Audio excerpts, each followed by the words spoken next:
What's going on in Europe? What's going on in Asia? Where is the innovation coming from?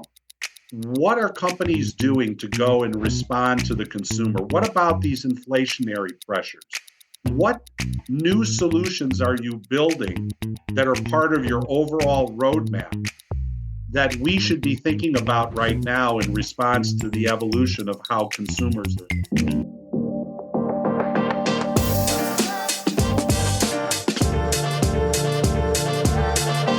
We do have to not name names. I don't want to get sued. I don't want to have my house firebombed, but what's really wrong with it? We've been talking about this for a decade or more. Are those same things wrong with it we've been talking about the whole time? Are we starting to kind of get it now? Are certain companies getting it better than others? Is it really a technology solution? I already know the answer to that. I'm here with David Slavick, who knows the answers to these things. David, thanks for joining me. Hey, listen, Mike, it's a pleasure to be with you. And you said I can be diplomatic, but I could also be very blunt and honest. And I have known you to be that way. Yeah, and just provide critique. I mean, if you just sit there and blow smoke, it could serve a purpose where, oh, thank you very much for the compliment, but they're not going to call you to say, so tell me some other great things about right what you see and what I'm doing, that I'm doing all the right things. If they're doing all the right things, they don't need to hear it from me. Right. And anyway, that's what LinkedIn is for, right? That's for giving attaboys pat on the backs and congratulations. Sometimes for some people, yeah. Largely, or commenting it seems.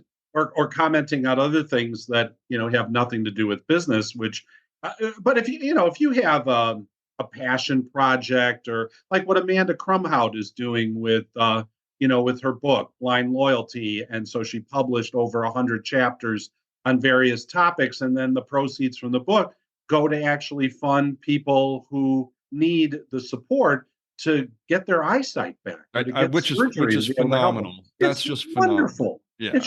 Yeah. It's just the most wonderful, charming thing she could possibly. And she's exactly the person to do that for all kinds of reasons. But I mean, she's got that going for her. And that's one of the great things that's happening in loyalty right now. Has little to do with actual loyalty, performance. But here's one of the key players doing something that's really special with her talents from Africa. And then getting worldwide attention from people. Yeah, and I myself, writing a check. I didn't need to buy a book.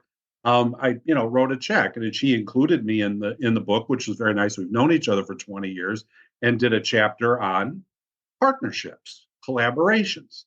So when you talk about what's new, or where people are actually trying to do things differently, that's one area. Yeah. Which is exciting, because why? There's creativity that's involved. There's planning that needs to be involved. There's a need for a commitment from both companies to deliver on that vision associated with that collaboration. Just recently, I was at Shop Talk in Vegas, and Crocs, the shoe company, did a collaboration. They didn't use the word partnership. It's now collaborations, by the way. With Taco Bell. So you have customers that love Taco Bell, like their food, love the advertising. It's a fun environment, actually. It's not. It's a fun fast food environment. I consider it. Sure. And they make shoes, and it's got Taco Bell all over the shoes. So smart. It's brilliant. And Croc, is they're very innovative, and they say to their designers, bring us some big ideas, and where if it started with the designer who loved Taco Bell and said, I want to do an ode to Taco Bell, great. If that was the point of origination, it could have also been from the folks in loyalty at Taco Bell that are doing brilliant things like pay us $30 and get a free taco and get a taco every day. Right. Well, so we're talking about something that is near and dear to both of us, which is partnerships in their various forms. We've had these conversations before, but it seems to me that this is the area where the most creativity in loyalty is taking place. There's all those adjacent relationships. things that, or maybe some that aren't even quite adjacent, but just things you could associate yourself with that might bring more value, unexpected value to the relationship.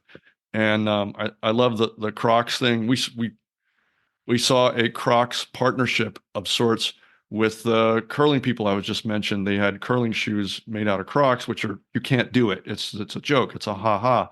But it got a lot of traction out there. People were because they just decided to go in a direction that was very unexpected with some people who was kind of funny, Mike. That was a good pun. Yeah, funny. Yeah. Traction on the ice. Can't do that either. No, you can't do that either at all, no matter how good you are. Double backing to where you were in terms of how people are missing the mark or why they're missing them and what's being implemented or changed in programs. It's an interesting time right now in the sense that, on the one hand, people are investing in artificial intelligence, leveraging the data in a more optimized way, whether it's generative AI, which is text or imagery, or it's machine learning to empower the data to improve the overall efficiency, effectiveness, triggers, response analysis, which then drives the next best action and drives ultimately profitability, and how people are investing there. But at the same time, you've got program owners or the financial part of the company saying, you know what, the program is too generous. Let's pull back on the value proposition. And still, the customer is going to participate. Still, the customer is going to interact. Still, the customer is going to be an influencer or an advocate, but reducing the overall give and get, ultimately the get. And that can be dangerous because consumers are smart evaluators of what it is that they're getting for their money. So you saw that about 10 years ago, even 15 years ago, but at least 10 years ago, where companies did like these 3-step sort of value propositions. If there was a co-brand credit card, and it's like, get 5% back if you're using the card in our store. So basically the proprietary model, but you're using it exclusively at Best Buy. Or 3% back if you use it in grocery. And the reason why they do grocery is because it's high frequency, and then that keeps the card front of wallet. And then 1% back everywhere else, and then we'll pulse in other categories with other bonusing along the way. Then all of a sudden the 5 changed to 3, and the 3 changed to 2, and the 1 stayed at 1. And so we created a mature portfolio of co-brand credit cards, whether it was a Visa co-brand or a MasterCard co-brand or even an Amex or a Discover issuance. But they've pulled back on the overall funding rate in partnership. Or the company has a proprietary card and they do the same thing. You see that, like, a Target used to have a Visa card, and I actually managed that Visa card relationship when they actually put a chip in the Visa card, which was pretty innovative way back when. And Visa paid to have the point of sale converted to EMV compliant with a Schlumberger chip. And that was pretty darn cool, because then you could go onto your computer and you could download the coupons right onto the chip and insert the card into the reader. And, your Charmin got 30%, 30 cents off, and your Tide detergent got 40 cents off. And you didn't have to clip a single coupon. It came right straight off of the slots on the chip. Pretty neat. Then they dumped the Visa card. And now today, the red card gives you 5%. Or you go to Whole Foods and you're now owned by Amazon. And if you're an Amazon Prime member, I think it's still this way, you get 10% off on your ticket. Well, considering I think it's still 10. Yeah. And so, you think about Whole Paycheck, you get 10% off at Whole Foods and get great quality. That's a pretty neat thing. So these connections are all important. And the consumer is sharing their data, or they know that you're picking up on their information, or post-purchase, you're doing a Medelia survey and you're coming back on the relationship. They're expecting you to show me that you know me. And so where the breakdown is, and you're even seeing it with the different studies that are out there, whether it's Bond putting it out, or Merkle, or Deloitte, Kobe, et cetera, Accenture, the customer's coming back and saying, you're not doing enough. You're not showing me that you know me. You're not differentiating the reasons why I should be shopping you and your competition. And it is a share of market game. And where the breakdown is a lack of innovation. It's a lack of differentiation. It's a lack of exclusivity. And that takes work. Picture your organization as a solitary island amidst a vast, churning sea of opportunities. On the horizon lie other islands, relationships waiting to be built, partnerships waiting to be formed. But between your island and those distant shores stretches a turbulent expanse filled with uncertainty and risk. You're going to need a bridge, or bridges, plural, to span this divide, connecting you to new horizons. Those bridges are strategic partnerships. Yet, building bridges and partnerships is no simple task. They both require careful planning, precise engineering, and a deep understanding of the terrain. Missteps can lead to collapse, leaving your business stranded on its island. Tectonic builds strategic partnerships, helping organizations navigate the treacherous waters, ensuring that those bridges are strong and resilient and scalable. There's a reason why some of the largest, most progressive companies in the world are retooling their revenue models and investing in partnerships. Find out more at tectonic.co. That's TECTONIQ.co. The lack of differentiation, I think, because you operate deeply in the loyalty space, you're probably more aware than almost anybody else out there of the subtle differentiators and the big ones between all these programs. But as a user, consumer, somebody, I'm deep in the loyalty space as well, but not as deep as you are. And I have to tell you that beyond a certain point, everything looks too gray and complex and fuzzy down there. So am I really, really counting points across all my loyalty programs to discern, am I going to use this one? Am I going to use that one?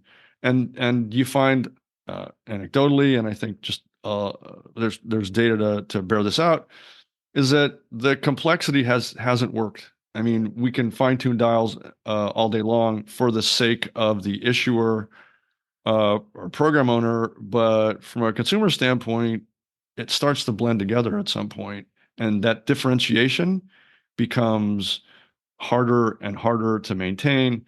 And you compound that with the fact that consumer expectations are always increasing, category by category. What we once expected, even let's just call it 2 years ago, has statistically increased to the point where, a brand needs to understand that status quo is no longer good enough.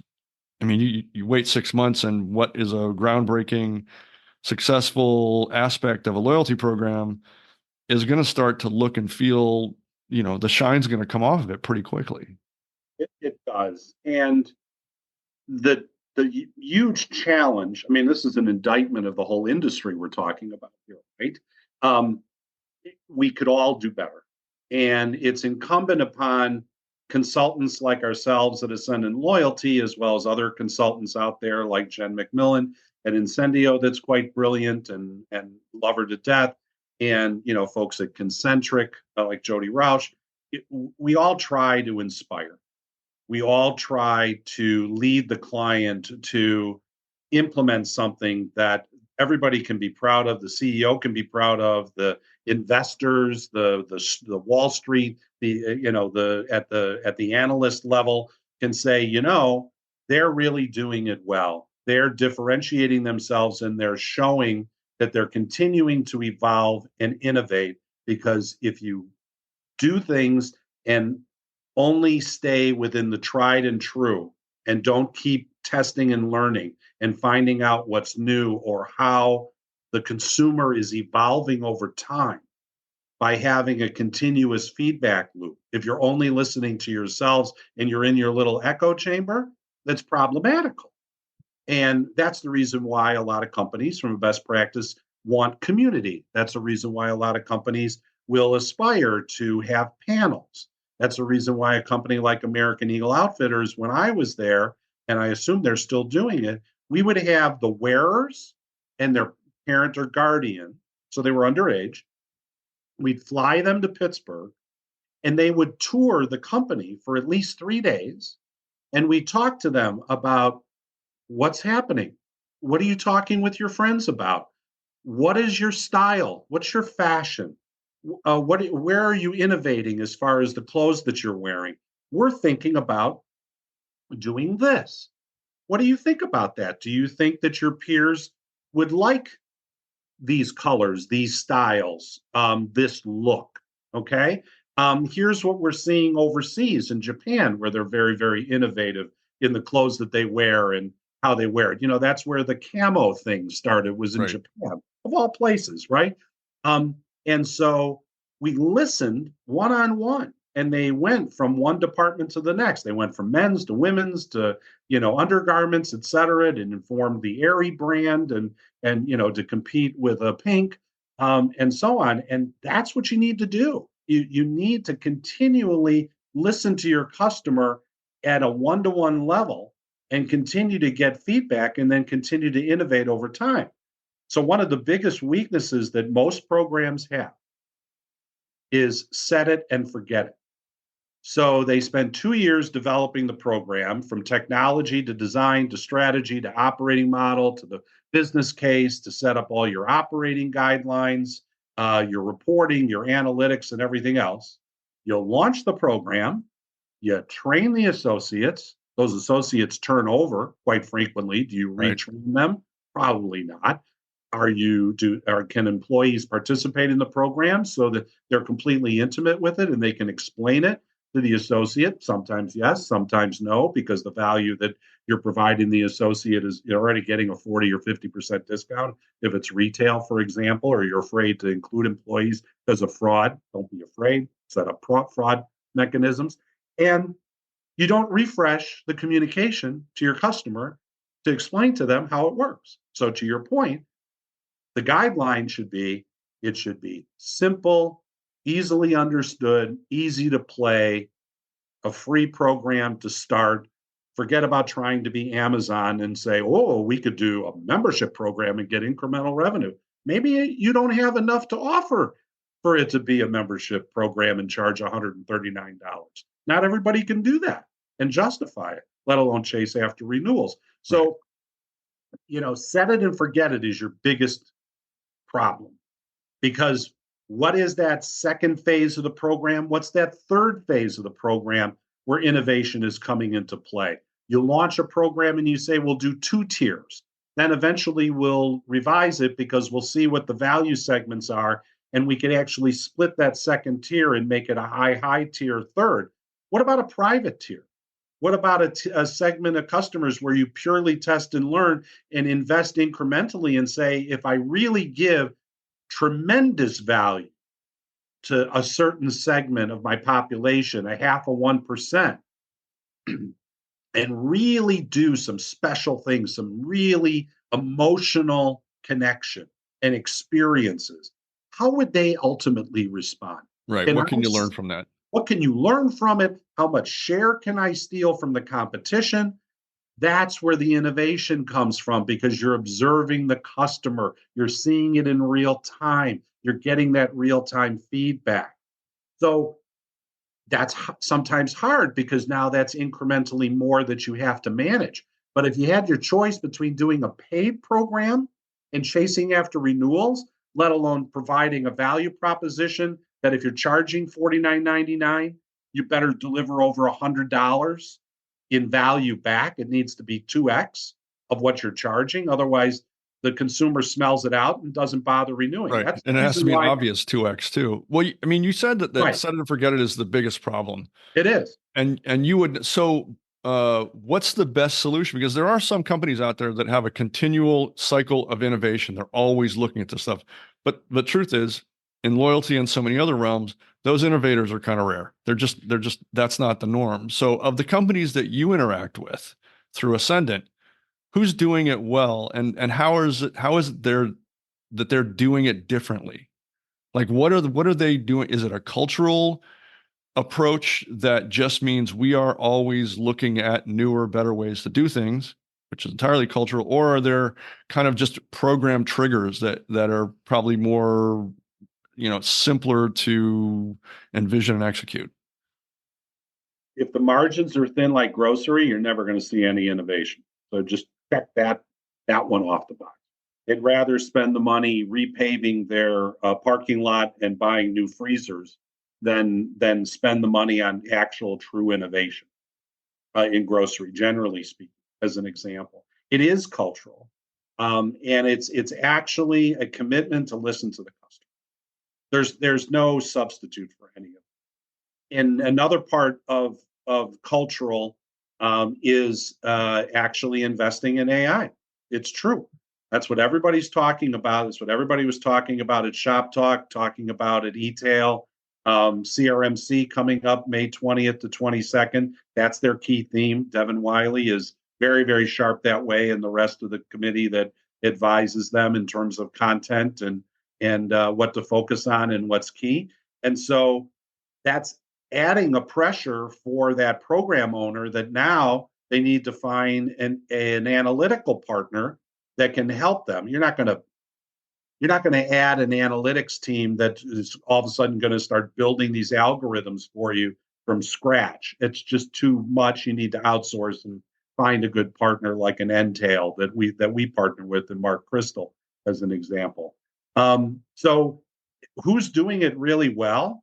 Believe it or not, I think United Airlines is doing it really well. Everything is associated with personalization. There's a constant contact with me to encourage me to continue to use my United Mileage Plus card. They give me free passes to use the private club when I'm there at O'Hare. It isn't a big leap for me to be loyal to United when I live in Chicago, just right. Like it isn't a big leap for someone that's into Sky Miles and they live in Atlanta. But that's a really good spot. Believe it or not, Peet's Coffee does a great job. They see that I go and I order direct. I don't walk into a physical store because I don't have a physical store here. There's a physical store in Shirlington, Virginia, that I'll go and visit in next week when I'm there in DC, and I'll buy coffee right from the store, and they'll give me a free cup of coffee when I buy a pound. But they're constantly communicating with me and finding out which flavors that I like. Is it a dark roast or a light roast? If it's more dark roast, then the only communication that I get is dark roast. And so the more flavorful the beans, and they get it. So they do a customization with the email communication, and they do a customization with the SMS as well. And they do a really nice job of observing how much I buy and what my replenishment rate is. So they don't overwhelm me with my communications. They have figured out the sequencing in the communication. A company like American Eagle Outfitters, where I got the program started with the All Access Pass in 2004 with a great team. So you had a commitment to product and innovation and expansion. And you also had a fabulous store operations culture where the customer was always right. And you would always take care of them and have really fast throughput at the cash and wrap and great display and everything else. But they really weren't into digital, even though they needed to. Originally, it was all about mom buying for her 3 kids. Right. And she was the one that was shopping for the clothes, brought it, the kids tried it on or whatever it was, and some got returned, no problem. But as far as they were concerned, the identified customer was a 40-year-old woman. She wasn't wearing your clothes. Maybe few women were that could fit into the jeans, but mostly it was the kids, right? So we created the all access pass so the 13-year-old could be identified. How else did we innovate? We partnered with the credit card company, GE Consumer Finance, which is now Synchrony. And they would always come to us with really fun ideas. Like we created a kid's credit card. The mom took out the card, authorized the size of the credit limit, and the child at age 13 had their own credit card that they could walk, got dropped off at the mall, had a $200 credit limit, present the card, run the transaction, walk out with the clothes. And they could actually pick the skin that was a graphic tee on those cards. It was brilliant. Who's doing it? So you just have to continue to work with your partners. And one last thing, which I always feel is underutilized, is don't think of your technology partners, your analytics partners, your SMS partner, your email service partner, whether you're using, Salesforce Marketing Cloud or Oracle Responses or Epsilon for email or Attentive for SMS or Cinch. They're there to help you. They're not just there to take direction from you or respond to a particular need. Have a get together, a day and a half. Have them all come to your offices in advance of when you go into your annual planning and say, what are you hearing out there? Who are the best practitioners? What's going on in Europe? What's going on in Asia? Where is the innovation coming from?